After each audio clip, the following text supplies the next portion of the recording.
Moi j'aime bien voyager, voyager intelligent. J'apprends les langues des contrées pour parler avec les gens.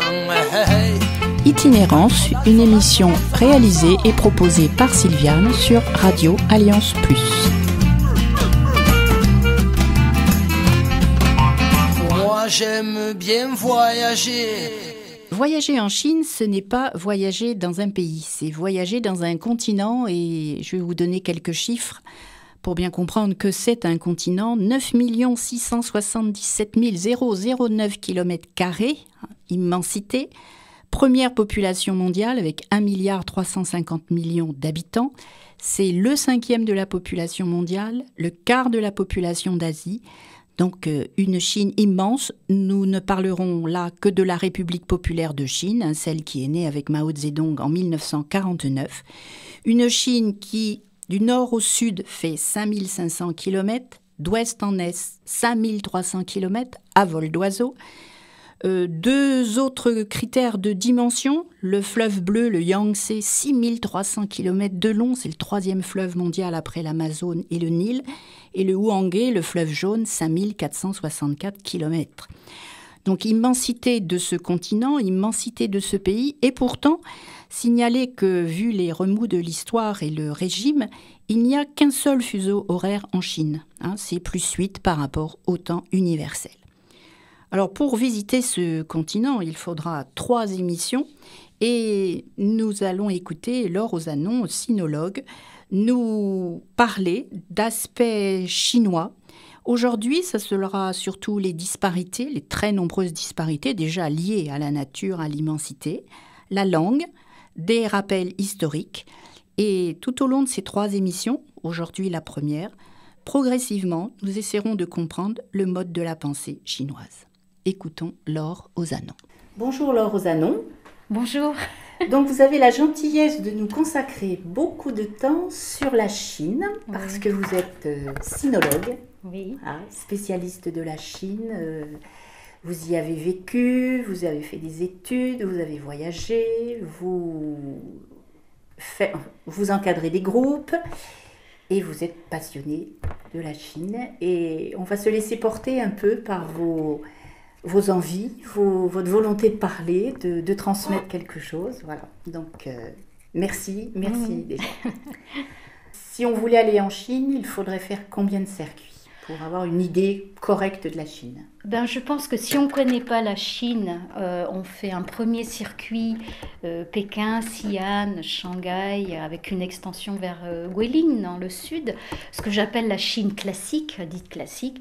Et je pense que, mis à part ce circuit, on peut en faire encore 4 autres circuit de plus, ou voyage, je préfère parler de voyage. D'une quinzaine de jours. Voilà, une quinzaine de jours, en abordant une Chine complètement différente, à savoir quelle Chine? La Chine de la route de la soie, la Chine himalayenne, on va dire, la Chine du Tibet, mais très large, et puis la Chine du Sud, la Chine des frontières avec l'Asie du Sud-Est.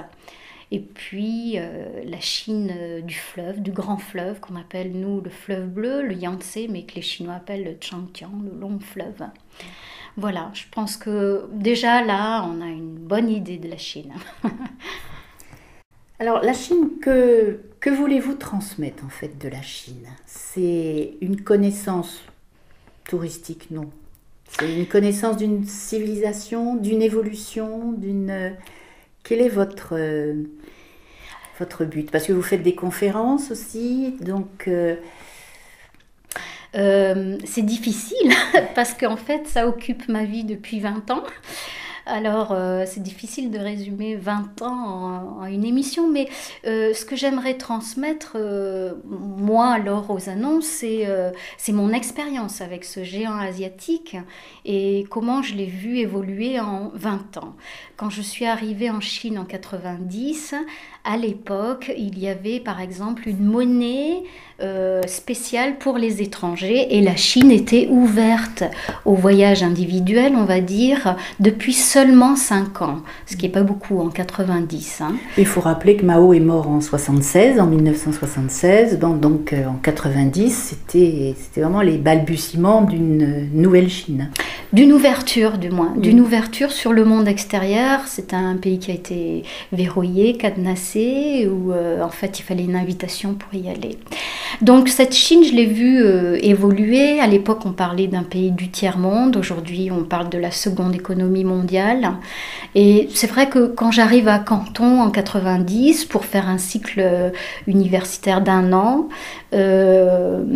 en fait, j'ai beaucoup d'idées déjà préconçues, comme on peut en avoir quand on découvre un pays. Et peut-être fausses d'ailleurs. Oui, en fait, vraies et fausses. Et voilà, et en fait, on rejoint, si j'avais un message à faire passer, c'est allez toucher de vos pieds, de vos yeux et de tous vos sens une réalité, que ce soit la Chine ou un autre pays. Hein. Voilà. Mais il faut peut-être abandonner sa mentalité d'Européen, d'Occidental. Ça, c'est très difficile. Non, comment faire? On y travaille. Comment faire pour ne pas prêcher ou pécher par ethnocentrisme plutôt. Mais disons, quand un Européen, on va dire un Européen arrive en Chine, bon vous c'est en 90 la première fois, mais nous si nous faisons un voyage là demain, nous sommes surpris par quoi?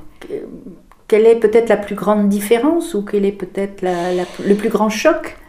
Mais ça dépend parce que, en fait, si je vous prends demain et je vous dis on part à Pékin et je vous dis voilà, on est en Chine à Pékin. Et vous allez me dire, ah, c'est surprenant cette ville avec ses larges avenues. Mais le surlendemain, je vous emmène à Shanghai. Vous allez dire, mais bon, finalement, c'est Manhattan. Et puis, je vais vous emmener dans les montagnes des minorités. Vous allez me dire, mais on est dans un autre âge.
C'est toujours très délicat d'avancer une généralité sur la Chine, tellement c'est une immense diversité.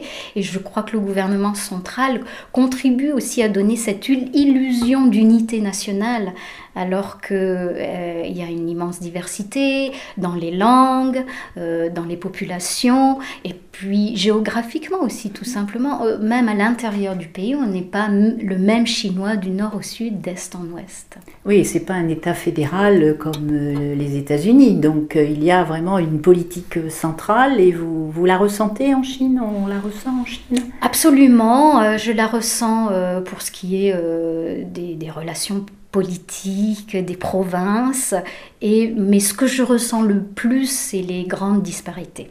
Voilà. Alors, disparité de richesse, d'urbanisme, d'environnement, de nature, de... Bon, déjà, les disparités, elles existent au niveau concrètement géographique, c'est-à-dire qu'on est dans un pays de désert, C'est-à-dire qu'on va cultiver par exemple le sorgho à l'ouest et le riz au sud-est. On va faire des châteaux de glace au nord et on va vivre sur des maisons, sur pilotis dans le sud. Donc les disparités sont liées au physique du pays. Mais ces disparités se creusent avec en fait les politiques provinciales et les richesses locales. Et puis il faut appeler un chat, les guangxi qu'on appelle en chinois, c'est-à-dire les relations. Et la corruption qui va faire que une province va émerger plus qu'une autre selon ses relations, selon ses moyens.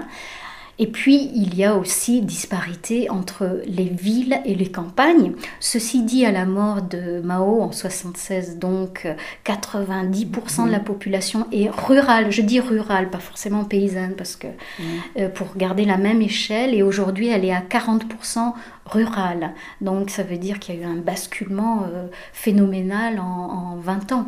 Oui, mais pourtant, la majorité de la population, enfin, si je ne me trompe pas, est encore tout de même sur la bande littorale, non?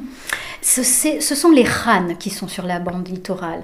Et les Han, en Chine, il y a 56 nationalités, identité nationale, on dit minorité. Le terme chinois, c'est Shaosu-Minzu, c'est-à-dire nationalité minoritaire.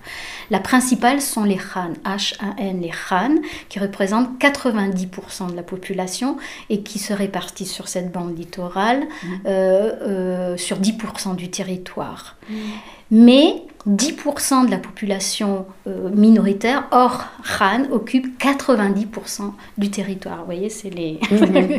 Et le long des fleuves ou pas uniquement? Le long des fleuves, oui, si on prend le Yangtze, il y a effectivement il y a Wuhan. Bon, on part un peu plus à l'ouest, on va partir de la province de Sichuan avec Chengdu, Chongqing, 30 millions d'habitants.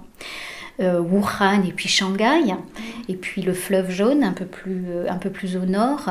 Mais on peut dire plutôt qu'il y a 3 Chines avec des bandes parallèles nord-sud, donc la bande littorale, la bande du centre, et puis le pourtour avec les frontières, tout ce qui est frontière, qui est la Chine, on va dire montagneuse, laissée pour compte, la Chine des marges, quoi. Voilà. Et bien sûr, quand on parle des marges, on pense au Tibet. Hein, je veux dire, entre autres, le Tibet, bien sûr, mais aussi le Xinjiang, mais aussi la Mongolie, et puis aussi les 3 provinces du Sud en frontière avec l'Asie du Sud-Est.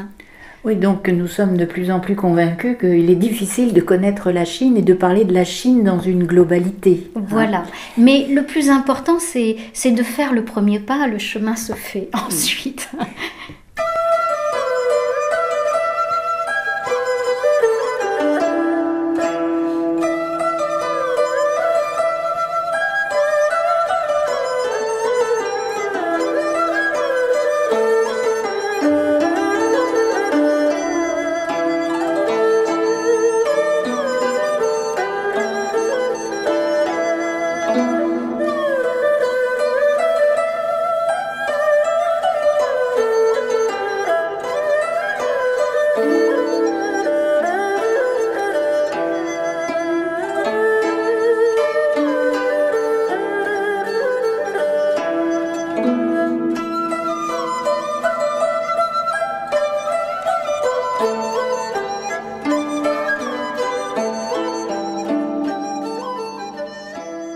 Et du point de vue linguistique, vous parliez de disparité. Est-ce que le chinois est le même partout? Je suppose que non.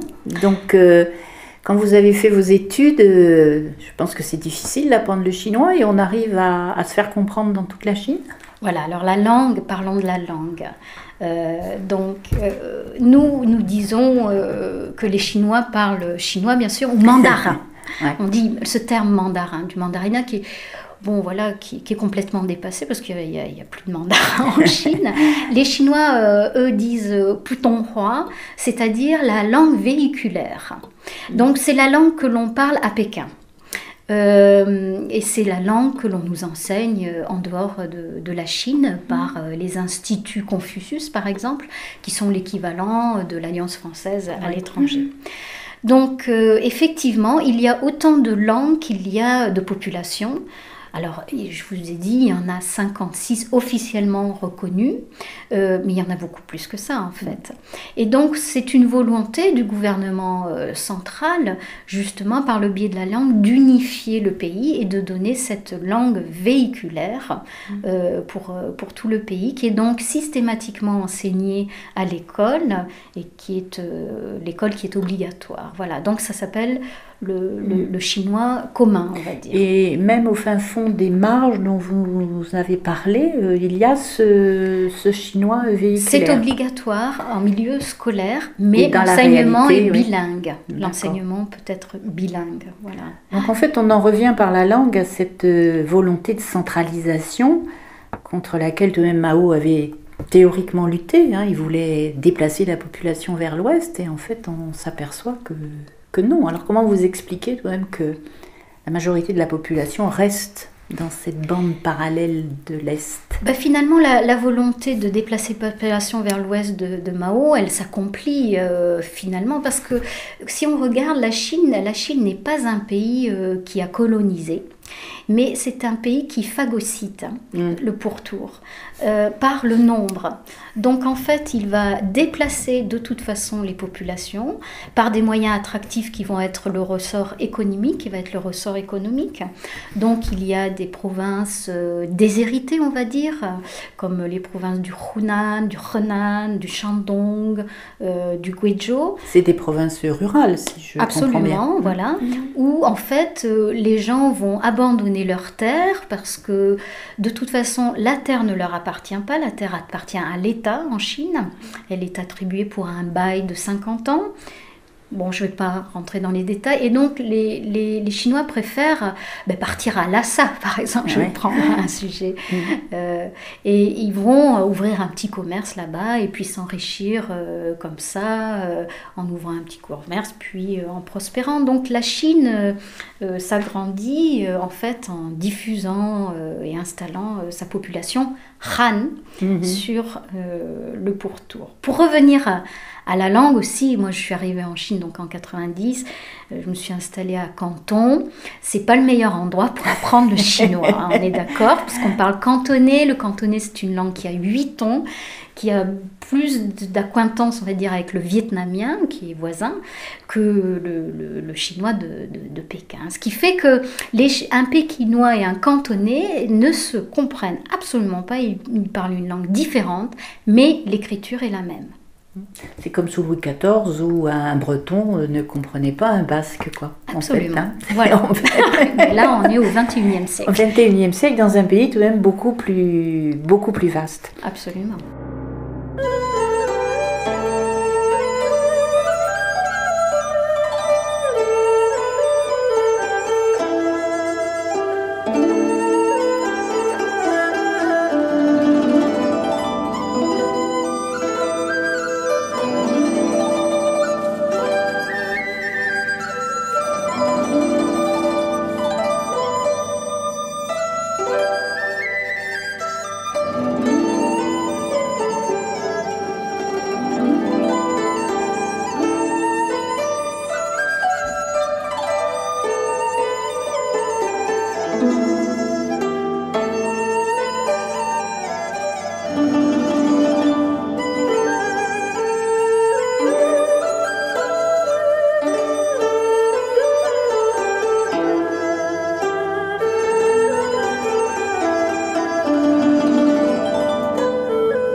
Alors, vous nous parliez justement de cette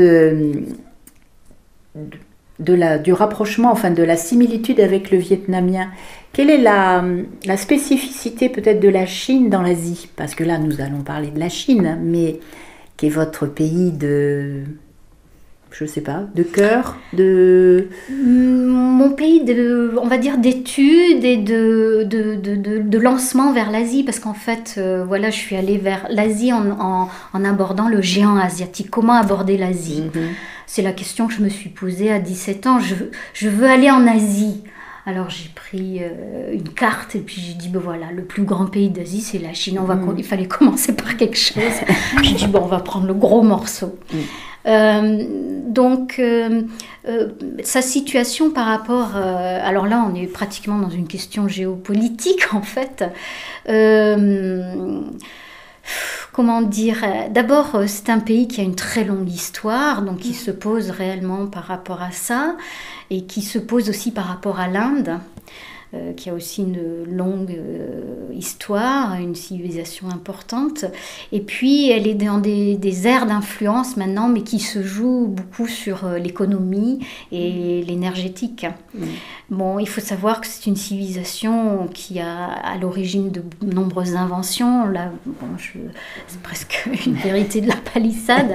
Mais ce qu'il y a, c'est que ce qu'on peut observer aussi, c'est que c'est un pays qui a raté le coche dans l'histoire de l'ouverture sur le monde et qui a raté sa modernisation.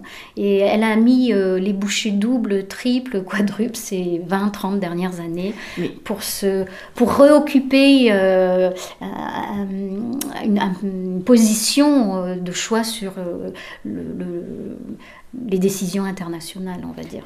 Mais quand vous parlez raté de son ouverture, on peut faire le parallèle avec le Japon, lui, qui s'est ouvert au 19e siècle. Mais est-ce que vous faites allusion à la colonisation occidentale? Bon, la Chine a tout de même été colonisée, mais des comptoirs, en fait, plutôt. Des concessions, hein. Oui. Alors que le Vietnam, bon, pour parler du Vietnam ou du Cambodge, ont été vraiment colonisés. Donc, est-ce que ça explique ce retard, vous pensez? C'est-à-dire, ça explique que les Chinois ont une revanche à prendre, en fait.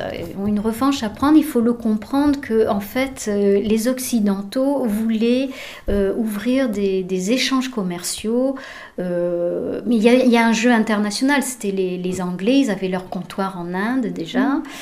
Il y avait la compagnie aussi hollandaise, et puis les Français, les Américains, les Russes, les Japonais. Et bon, tout ça s'est joué autour des guerres, la guerre de l'opium notamment. Voilà, on est en 1840, le traité de Nankin 1842, qui a ouvert effectivement des comptoirs qu'on appelle des concessions étrangères, internationales et françaises à Shanghai. Et donc, on est à la charnière, voilà, 1908, c'est la mort de Seti, la dernière impératrice douairière, qui met en place un petit garçon sur le trône. Et là, le neveu de Seti avait tenté des réformes qui ont échoué. Nous sommes dans une dynastie mandchoue, la dernière dynastie chinoise. Et la Chine ne comprend pas l'intérêt qu'elle a à s'ouvrir au reste du monde qui bouge. Et la Chine continue à se vivre, comme son nom l'indique, l'empire du milieu. Ce sont les amitiés franco-chinoises qui m'ont fait rencontrer Laure Ozannon. Nous continuerons avec Laure Ozannon pendant 2 autres émissions. Les références des amitiés franco-chinoises à Nîmes, leur mail, en minuscule AFC Nîmes en un seul mot, @voila.fr. Et si vous voulez contacter leur présidente, Christiane Richard, vous pouvez l'appeler au 04 66 27 20 95. Moi j'aime bien voyager intelligent. J'apprends les langues des contrées pour parler avec les gens. Hey. Itinérance, une émission réalisée et proposée par Sylviane sur Radio Alliance Plus. Moi j'aime bien voyager.